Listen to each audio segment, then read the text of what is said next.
अथ श्री प्रदोष स्तोत्राष्टकम्। सत्यं ब्रवीमि परलोकहितं ब्रवीमि, सारं ब्रवीम्युपनिषत् हृदयं ब्रवीमि। संसारमुल्बणमसारमवाप्य जन्तोः, सारोऽयमीश्वरपदाम्बुरुहस्य सेवा।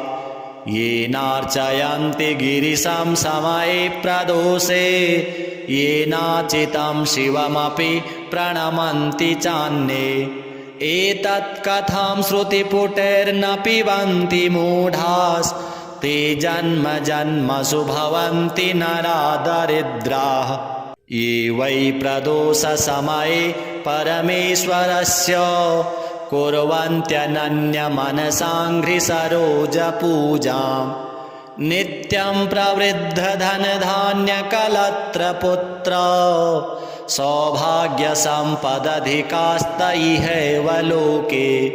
कैलासशैलभुवने त्रिजगज्जनित्री, गौरीं निवेश्य कनकाचितरत्नपीठे। नृत्यं विधातुमभिवाञ्छति शूलपाणौ, देवाः प्रदोषसमये नु भजन्ति सर्वे। वाग्देवी धृतवल्लकी शतमखो, वेणुं दधत् पद्मजस्तालोन्निद्रकरो रमा भगवती, गेयप्रयोगान्विता। विष्णुः सान्द्रमृदङ्गवादनपयुर्देवाः समन्तास्थिताः, सेवन्ते तमनुप्रदोषसमये देवं मृडानीपतिम्। गन्धर्वयक्षपतगोरगसिद्धसाध्व, विद्याधरामरवराप्सरसां गणश्च। ये नेत्रिलोकनिकलयाः सहभूतवर्गाः, प्राप्ते प्रदोषसमये हरपार्श्वसंस्थाः। अतः प्रदोषे शिव एक एव पूज्योऽथ नान्ये हरिपद्मजाद्याः। तस्मिन् महेशे विधिनेज्यमाने, सर्वे प्रसीदन्ति सुराधिनाथाः। एष ते तनयः पूर्वजन्मनि ब्राह्मणोत्तमः, प्रतिग्रहैर्वयो निन्ये न दानाद्यैः सुकर्मभिः। अतो दारिद्र्यमापन्नः पुत्रस्ते द्विजभामिनी, तद्दोषपरिहारार्थं शरणं यातु शङ्करम्। सत्यं ब्रवीमि परलोकहितं ब्रवीमि, सारं ब्रवीम्युपनिषत् हृदयं ब्रवीमि। संसारमुल्बणमसारमवाप्य जन्तोः, सारोऽयमीश्वरपदाम्बुरुहस्य सेवा। येनार्चयन्ति गिरिशं समये प्रदोषे, येनाचितं शिवमपि प्रणमन्ति चान्ये। एतत् कथं श्रुतिपुटैर्न पिबन्ति मूढास्ते, जन्म जन्मसु भवन्ति नरा दरिद्राः। ये वै प्रदोषसमये परमेश्वरस्य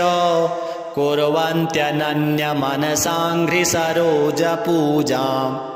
नित्यं प्रवृद्धधनधान्यकलत्रपुत्र, सौभाग्यसम्पदधिकास्त इहैव लोके। कैलासशैलभुवने त्रिजगज्जनित्री, गौरीं निवेश्य कनकाचितरत्नपीठे। नृत्यं विधातुमभिवाञ्छति शूलपाणौ, देवाः प्रदोषसमये नु भजन्ति सर्वे। वाग्देवी धृतवल्लकी शतमखो, वेणुं दधत् पद्मजस्तालोन्निद्रकरो रमा भगवती, गेयप्रयोगान्विता। विष्णुः सान्द्रमृदङ्गवादनपयुर्देवाः समन्तास्थिताः, सेवन्ते तमनुप्रदोषसमये देवं मृडानीपतिम्। गन्धर्वयक्षपतगोरगसिद्धसाध्व, विद्याधरामरवराप्सरसां गणश्च। ये नेत्रिलोकनिकलयः सहभूतवर्गाः प्राप्ते प्रदोषसमये हरपार्श्वसंस्थाः अतः प्रदोषे शिव एक एव पूज्योऽथ नान्ये हरिपद्मजाद्याः तस्मिन् महेशे विधिनेज्यमाने सर्वे प्रसीदन्ति सुराधिनाथाः एष ते तनयः पूर्वजन्मनि ब्राह्मणोत्तमः प्रतिग्रहैर्वयो निन्ये न दानाद्यैः सुकर्मभिः अतो दारिद्र्यमापन्नः पुत्रस्ते द्विजभामिनी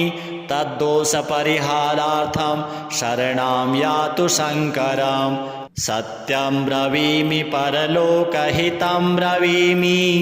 सारं ब्रवीम्युपनिषत् हृदयं ब्रवीमि संसारमुल्बणमसारमवाप्य जन्तोः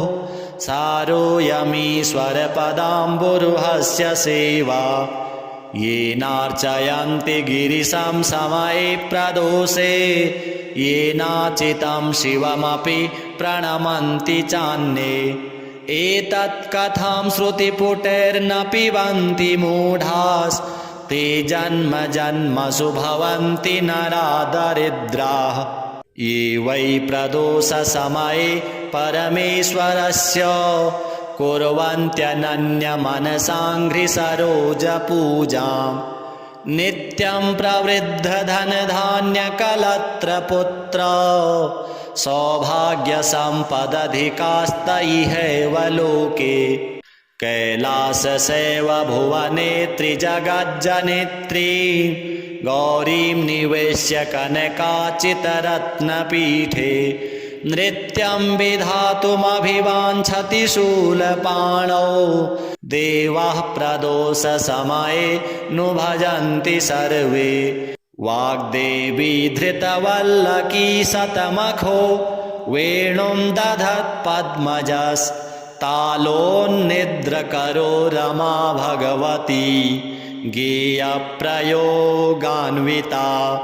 विष्णुः सान्द्रमृदङ्गवादनपयुर्देवः समन्तास्थिताः सेवन्ते तमनुप्रदोषसमये देवं मृडानीपतिं गन्धर्वयक्षपतगोरगसिद्धसाध्वो विद्याधरामरवराप्सरसां गणश्च ये नेत्रिलोकनिकलयः सहभूतवर्गाः प्राप्ते प्रदोषसमये हरपार्श्वसंस्थाः अतः प्रदोषे शिव एक एव पूज्योऽथ नान्ये हरिपद्मजाद्याः तस्मिन् महेशे विधिनेज्यमाने सर्वे प्रसीदन्ति सुराधिनाथाः एष ते तनयः पूर्वजन्मनि ब्राह्मणोत्तमः प्रतिग्रहैर्वयो निन्ये न दानाद्यैः सुकर्मभिः अतो दारिद्र्यमापन्नः पुत्रस्ते द्विजभामिनी तद्दोषपरिहारार्थं शरणं यातु शङ्करम् सत्यं ब्रवीमि परलोकहितं ब्रवीमि सारं ब्रवीम्युपनिषत् हृदयं ब्रवीमि संसारमुल्बणमसारमवाप्य जन्तोः सारोऽयमीश्वरपदाम्बुरुहस्य सेवा येनार्चयन्ति गिरिशं समये प्रदोषे येनाचितं शिवमपि प्रणमन्ति चान्ये एतत् कथं श्रुतिपुटैर्न पिबन्ति मूढास्ते जन्म जन्मसु भवन्ति नरा दरिद्राः ये वै प्रदोषसमये परमेश्वरस्य कुर्वन्त्यनन्यमनसाङ्घ्रिसरोजपूजां नित्यं प्रवृद्धधनधान्यकलत्रपुत्र सौभाग्यसम्पदधिकास्त इहैव लोके कैलासशैवभुवने त्रिजगज्जनित्री गौरीं निवेश्य कनकाचितरत्नपीठे नृत्यं विधातुमभिवाञ्छति शूलपाणौ देवाः प्रदोषसमये नु भजन्ति सर्वे वाग्देवी धृतवल्लकी शतमखो वेणुं दधत्पद्मजस्तालोन्निद्रकरो रमा भगवती गेयप्रयोगान्विता विष्णुः सान्द्रमृदङ्गवादनपयुर्देवः समन्तास्थिताः सेवन्ते तमनुप्रदोषसमये देवं मृडानीपतिम् गन्धर्वयक्षपतगोरगसिद्धसाध्वो विद्याधरामरवराप्सरसां गणश्च ये नेत्रिलोकनिकलयाः सहभूतवर्गाः प्राप्ते प्रदोषसमये हरपार्श्वसंस्थाः अतः प्रदोषे शिव एक एव पूज्योऽथ नान्ये हरिपद्मजाद्याः तस्मिन् महेशे विधिनेज्यमाने सर्वे प्रसीदन्ति सुराधिनाथाः एष ते तनयः पूर्वजन्मनि ब्राह्मणोत्तमः प्रतिग्रहैर्वयो निन्ये न दानाद्यैः सुकर्मभिः अतो दारिद्र्यमापन्नः पुत्रस्ते द्विजभामिनी तद्दोषपरिहारार्थं शरणां यातु शङ्करम् सत्यं ब्रवीमि परलोकहितं ब्रवीमि सारं ब्रवीम्युपनिषत् हृदयं ब्रवीमि संसारमुल्बणमसारमवाप्य जन्तोः सारोऽयमीश्वरपदाम्बुरुहस्य सेवा येनार्चयन्ति गिरिशं समये प्रदोषे येनाचितं शिवमपि प्रणमन्ति चान्ये एतत् कथं श्रुतिपुटैर्न पिबन्ति मूढास्ते जन्म जन्मसु भवन्ति नरा दरिद्राः ये वै प्रदोषसमये परमेश्वरस्य कुर्वन्त्यनन्यमनसाङ्घ्रिसरोजपूजाम् नित्यं प्रवृद्धधनधान्यकलत्रपुत्र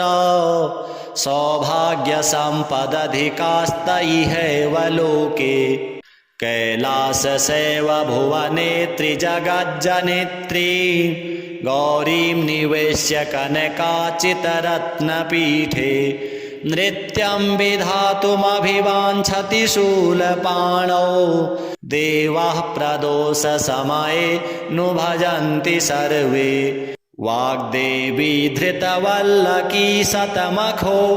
वेणुं दधत्पद्मजस्तालोन्निद्रकरो रमा भगवती गेयप्रयोगान्विता विष्णुः सान्द्रमृदङ्गवादनपयुर्देवः समन्तास्थिताः सेवन्ते तमनुप्रदोषसमये देवं मृडानीपतिम् गन्धर्वयक्षपतगोरगसिद्धसाध्वो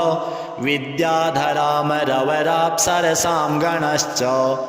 ये नेत्रिलोकनिकलयाः सहभूतवर्गाः प्राप्ते प्रदोषसमये हरपार्श्वसंस्थाः अतः प्रदोषे शिव एक एव पूज्योऽथ नान्ये हरिपद्मजाद्याः तस्मिन् महेशे विधिनेज्यमाने सर्वे प्रसीदन्ति सुराधिनाथाः एष ते तनयः पूर्वजन्मनि ब्राह्मणोत्तमः प्रतिग्रहैर्वयो निन्ये न दानाद्यैः सुकर्मभिः अतो दारिद्र्यमापन्नः पुत्रस्ते द्विजभामिनी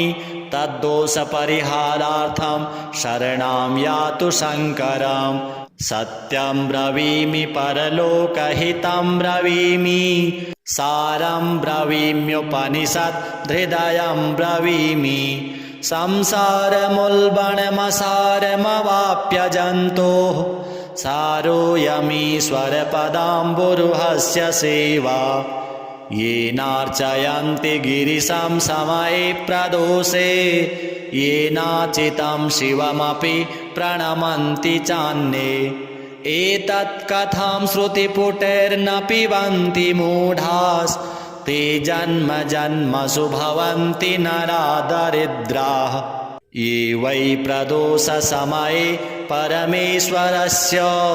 कुर्वन्त्यनन्यमनसाङ्घ्रिसरोजपूजाम् नित्यं प्रवृद्धधनधान्यकलत्रपुत्र सौभाग्यसम्पदधिकास्त इहैव लोके कैलाससेव भुवनेत्री जगज्जनित्री गौरीं निवेश्य कनकाचितरत्नपीठे नृत्यं विधातुमभिवाञ्छति शूलपाणौ देवाः प्रदोषसमये नु भजन्ति सर्वे वाग्देवी धृतवल्लकी शतमखो वेणुं दधत् पद्मजस्तालोन्निद्रकरो रमा भगवती गेयप्रयोगान्विता विष्णुः सान्द्रमृदङ्गवादनपयुर्देवः समन्तास्थिताः सेवन्ते तमनुप्रदोषसमये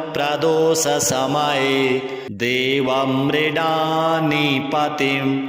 गन्धर्वयक्षपतगोरगसिद्धसाध्व विद्याधरामरवराप्सरसां गणश्च ये नेत्रिलोकनिकलयाः सहभूतवर्गाः प्राप्ते प्रदोषसमये हरपार्श्वसंस्थाः अतः प्रदोषे शिव एक एव पूज्योऽथ नान्ये हरिपद्मजाद्याः तस्मिन् महेशे विधिनेज्यमाने सर्वे प्रसीदन्ति सुराधिनाथाः एष ते तनयः पूर्वजन्मनि ब्राह्मणोत्तमः प्रतिग्रहैर्वयो निन्ने न दानाद्यैः सुकर्मभिः अतो दारिद्र्यमापन्नः पुत्रस्ते द्विजभामिनी तद्दोषपरिहारार्थं शरणां यातु शङ्करं सत्यं ब्रवीमि परलोकहितं ब्रवीमि सारं ब्रवीम्युपनिषत् हृदयं ब्रवीमि संसारमुल्बणमसारमवाप्य जन्तोः सारोऽयमीश्वरपदाम्बुरुहस्य सेवा येनार्चयन्ति गिरिशं समये प्रदोषे येनाचितं शिवमपि प्रणमन्ति चान्ये एतत् कथां श्रुतिपुटैर्न पिबन्ति मूढास्ते जन्म जन्मसु भवन्ति नरा दरिद्राः ये वै प्रदोषसमये परमेश्वरस्य कुर्वन्त्यनन्यमनसाङ्घ्रिसरोजपूजाम् नित्यं प्रवृद्धधनधान्यकलत्रपुत्र सौभाग्यसम्पदधिकास्त इहैव लोके कैलाससेव भुवनेत्री जगज्जनित्री गौरीं निवेश्य कनकाचितरत्नपीठे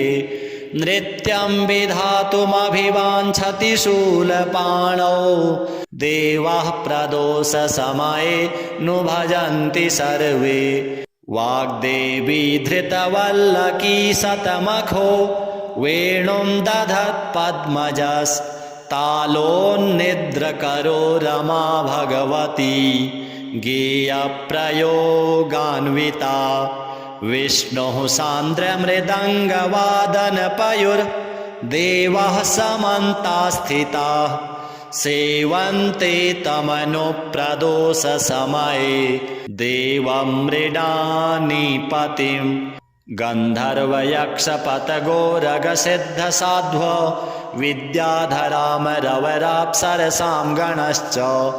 ये नेत्रिलोकनिकलयाः सहभूतवर्गाः प्राप्ते प्रदोषसमये हरपार्श्वसंस्थाः अतः प्रदोषे शिव एक एव पूज्योऽथ नान्ये हरिपद्मजाद्याः तस्मिन् महेशे विधिनेज्यमाने सर्वे प्रसीदन्ति सुराधिनाथाः एष ते तनयः पूर्वजन्मनि ब्राह्मणोत्तमः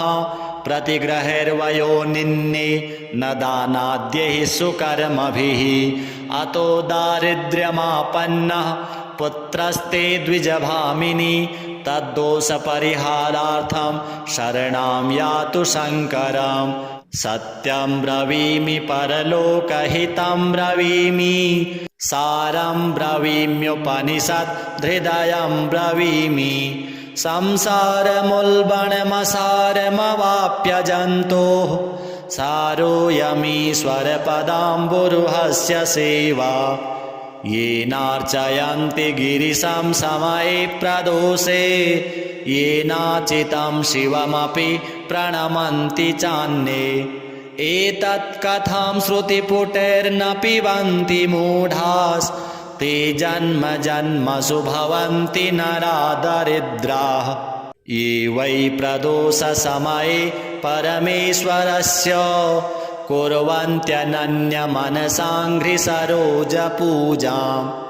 नित्यं प्रवृद्धधनधान्यकलत्रपुत्र सौभाग्यसम्पदधिकास्तैहैव लोके कैलाससेवभुवने त्रिजगज्जनित्री गौरीं निवेश्य कनकाचितरत्नपीठे नृत्यं विधातुमभिवाञ्छति शूलपाणौ देवाः प्रदोषसमये नु भजन्ति सर्वे वाग्देवी धृतवल्लकी शतमखो वेणुं दधत् पद्मजस्तालोन्निद्रकरो रमा भगवती गेयप्रयोगान्विता विष्णुः सान्द्रमृदङ्गवादनपयुर्देवः समन्तास्थिताः सेवन्ते तमनुप्रदोषसमये देवं मृडानीपतिं गन्धर्वयक्षपतगोरगसिद्धसाध्व विद्याधरामरवराप्सरसां गणश्च येन्ने त्रिलोकनिकलयाः सहभूतवर्गाः प्राप्ते प्रदोषसमये हरपार्श्वसंस्थाः अतः प्रदोषे शिव एक एव पूज्योऽथ नान्ये हरिपद्मजाद्याः तस्मिन् महेशे विधिनेज्यमाने सर्वे प्रसीदन्ति सुराधिनाथाः एष ते तनयः पूर्वजन्मनि ब्राह्मणोत्तमः प्रतिग्रहैर्वयो निन्ने न दानाद्यैः सुकर्मभिः अतो दारिद्र्यमापन्नः पुत्रस्ते द्विजभामिनी तद्दोषपरिहारार्थं शरणं यातु शङ्करम् सत्यं ब्रवीमि परलोकहितं ब्रवीमि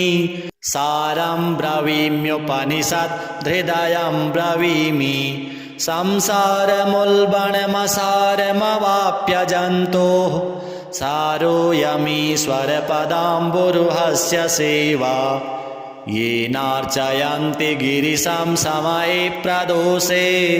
येनाचितं शिवमपि प्रणमन्ति चान्ये एतत् कथं श्रुतिपुटैर्न पिबन्ति मूढास्ते जन्म जन्मसु भवन्ति नरा दरिद्राः ये वै प्रदोषसमये परमेश्वरस्य कुर्वन्त्यनन्यमनसाङ्घ्रिसरोजपूजाम्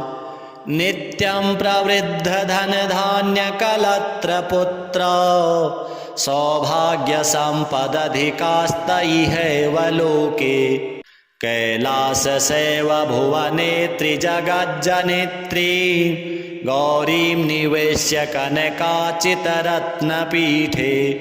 नृत्यं विधातुमभिवाञ्छति शूलपाणौ देवाः प्रदोषसमये नु भजन्ति सर्वे वाग्देवी धृतवल्लकी शतमखो वेणुं दधत् पद्मजस्तालोन्निद्रकरो रमा भगवती गेयप्रयोगान्विता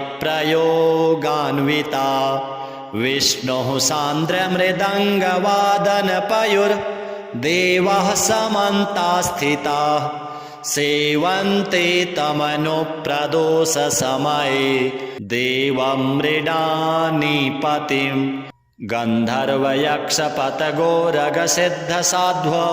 विद्याधरामरवराप्सरसां गणश्च येऽन्ये त्रिलोकनिकलयाः सहभूतवर्गाः प्राप्ते प्रदोषसमये हरपार्श्वसंस्थाः अतः प्रदोषे शिव एक एव पूज्योऽथ नान्ये हरिपद्मजाद्याः तस्मिन् महेशे विधिनेज्यमाने सर्वे प्रसीदन्ति सुराधिनाथाः एष ते तनयः पूर्वजन्मनि ब्राह्मणोत्तमः प्रतिग्रहैर्वयोनिन्ये न दानाद्यैः सुकर्मभिः अतो दारिद्र्यमापन्नः पुत्रस्ते द्विजभामिनी तद्दोषपरिहारार्थं शरणं यातु शङ्करम् सत्यं ब्रवीमि परलोकहितं ब्रवीमि सारं ब्रवीम्युपनिषत् हृदयं ब्रवीमि संसारमुल्बणमसारमवाप्य जन्तोः सारोऽयमीश्वरपदाम्बुरुहस्य सेवा येनार्चयन्ति गिरिशं समये प्रदोषे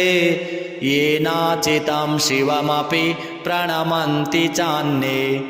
एतत् कथां श्रुतिपुटैर्न पिबन्ति मूढास्ते जन्म जन्मसु भवन्ति नरा दरिद्राः ये वै प्रदोषसमये परमेश्वरस्य कुर्वन्त्यनन्यमनसाङ्घ्रिसरोजपूजाम् नित्यं प्रवृद्धधनधान्यकलत्रपुत्र सौभाग्यसम्पदधिकास्त इहैव लोके कैलाससेवभुवने त्रिजगज्जनित्री गौरीं निवेश्य कनकाचितरत्नपीठे नृत्यं विधातुमभिवाञ्छति शूलपाणौ देवाः प्रदोषसमये नु भजन्ति सर्वे वाग्देवी धृतवल्लकी शतमखो वेणुं दधत्पद्मजस्तालोन्निद्रकरो रमा भगवती गेयप्रयोगान्विता विष्णुः सान्द्रमृदङ्गवादनपयुर्देवः समन्तास्थिताः सेवन्ते तमनुप्रदोषसमये देवं मृडानीपतिम् गन्धर्वयक्षपतगोरगसिद्धसाध्व विद्याधरामरवराप्सरसां गणश्च येऽन्ये त्रिलोकनिकलयाः सहभूतवर्गाः प्राप्ते प्रदोषसमये हरपार्श्वसंस्थाः अतः प्रदोषे शिव एक एव पूज्योऽथ नान्ये हरिपद्मजाद्याः तस्मिन् महेशे विधिनेज्यमाने सर्वे प्रसीदन्ति सुराधिनाथाः एष ते तनयः पूर्वजन्मनि ब्राह्मणोत्तमः प्रतिग्रहैर्वयोनिन्ये न दानाद्यैः सुकर्मभिः अतो दारिद्र्यमापन्नः पुत्रस्ते द्विजभामिनी तद्दोषपरिहारार्थं शरणं यातु शङ्करम् सत्यं ब्रवीमि परलोकहितं ब्रवीमि सारं ब्रवीम्युपनिषत् हृदयं ब्रवीमि संसारमुल्बणमसारमवाप्य जन्तोः सारोऽयमीश्वरपदाम्बुरुहस्य सेवा येनार्चयन्ति गिरिशं समये प्रदोषे येनाचितं शिवमपि प्रणमन्ति चान्ये एतत् कथां श्रुतिपुटैर्न पिबन्ति मूढास्ते जन्म जन्मसु भवन्ति नरा दरिद्राः ये वै प्रदोषसमये परमेश्वरस्य कुर्वन्त्यनन्यमनसाङ्घ्रिसरोजपूजाम् नित्यं प्रवृद्धधनधान्यकलत्रपुत्र सौभाग्यसम्पदधिकास्त इहैव लोके कैलाससेव भुवनेत्री जगज्जनित्री गौरीं निवेश्य कनकाचितरत्नपीठे नृत्यं विधातुमभिवाञ्छति शूलपाणौ देवाः प्रदोषसमये नु भजन्ति सर्वे वाग्देवी धृतवल्लकी शतमखो वेणुं दधत्पद्मजस्तालोन्निद्रकरो रमा भगवती गेयप्रयोगान्विता विष्णुः सान्द्रमृदङ्गवादनपयुर्देवः समन्तास्थिताः सेवन्ते तमनुप्रदोषसमये देवं मृडानीपतिं गन्धर्वयक्षपतगोरगसिद्धसाध्व विद्याधरामरवराप्सरसां गणश्च येने त्रिलोकनिकलयाः सहभूतवर्गाः प्राप्ते प्रदोषसमये हरपार्श्वसंस्थाः अतः प्रदोषे शिव एक एव पूज्योऽथ नान्ये हरिपद्मजाद्याः तस्मिन् महेशे विधिनेज्यमाने सर्वे प्रसीदन्ति सुराधिनाथाः एष ते तनयः पूर्वजन्मनि ब्राह्मणोत्तमः प्रतिग्रहैर्वयो निन्ये न दानाद्यैः सुकर्मभिः अतो दारिद्र्यमापन्नः पुत्रस्ते द्विजभामिनी तद्दोषपरिहारार्थं शरणां यातु शङ्करम् सत्यं ब्रवीमि परलोकहितं ब्रवीमि सारं ब्रवीम्युपनिषत् हृदयं ब्रवीमि संसारमुल्बणमसारमवाप्य जन्तोः सारोऽयमीश्वरपदाम्बुरुहस्य सेवा येनार्चयन्ति गिरिशं समये प्रदोषे येनाचितं शिवमपि प्रणमन्ति चान्ये एतत् कथां श्रुतिपुटैर्न पिबन्ति मूढास्ते जन्म जन्मसु भवन्ति नरा दरिद्राः ये वै प्रदोषसमये परमेश्वरस्य कुर्वन्त्यनन्यमनसाङ्घ्रिसरोजपूजां नित्यं प्रवृद्धधनधान्यकलत्रपुत्र सौभाग्यसम्पदधिकास्त इहैव लोके कैलाससेव भुवनेत्री जगज्जनित्री गौरीं निवेश्य कनकाचितरत्नपीठे नृत्यं विधातुमभिवाञ्छति शूलपाणौ देवाः प्रदोषसमये नु भजन्ति सर्वे वाग्देवी धृतवल्लकी शतमखो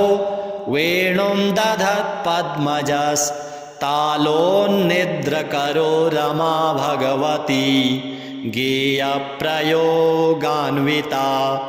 विष्णुः सान्द्रमृदङ्गवादनपयुर्देवः समन्तास्थिताः